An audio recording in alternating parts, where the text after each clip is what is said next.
இந்தி திணிப்புக்கு எதிரான போராட்டத்தை மையமாக கொண்டு உருவான பராசக்தி படத்திலிருந்து நீக்கப்பட்ட அண்ணாவின் வசனம் இடம்பெற்ற காட்சிகள் சமூக வலைதளங்களில் ரசிகர்களால் வேகமாக பரவி கொண்டாடப்பட்டு வருகிறது.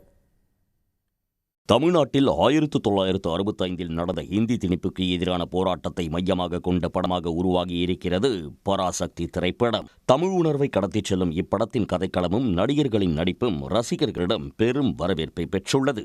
டெல்லி தான் இந்தியாவா, நாங்க இந்தி திணிப்புக்குத்தான் எதிரானவங்க, இந்திக்கோ இந்திக்காரங்களுக்கோ இல்ல, என் செந்தமிழை காக்க பெரும் சேனை ஒன்று உண்டு உள்ளிட்ட வசனங்கள் மற்றும் பேரறிஞர் அண்ணா ஒரு கதாபாத்திரமாக தோன்றியதும் கூடுதல் சிறப்பாக அமைந்துள்ளது. இது தொடர்பான காட்சிகளும் சமூக வலைதளங்களில் பரவி கவனம் ஈர்த்து வருகிறது. அதே நேரத்தில் அந்த அச்சம் இருக்கும் வரை அண்ணாதுரைதான் தமிழ்நாட்டை ஆள்கிறான் என்று பொருள் என்று அண்ணா கூறிய காட்சிகளை படத்தில் இருந்து தணிக்கை வாரியம் நீக்கியுள்ளது. இருப்பினும் வெளிநாடுகளில் இந்த காட்சிகளுடன் படம் வெளியாகியுள்ளதால் அந்த காட்சிகள் தற்போது சமூக வலைதளங்களில் பரவி கூடுதல் கவனம் ஈர்த்துள்ளது. இது மட்டுமின்றி படத்தின் பல காட்சிகளில் சுவற்றில் தீ பரவட்டும் என எழுதப்பட்டிருப்பது நீக்கப்பட்டுள்ளது. இதற்கு மாறாக நீதி பரவட்டும் என மாற்றப்பட்டுள்ளது.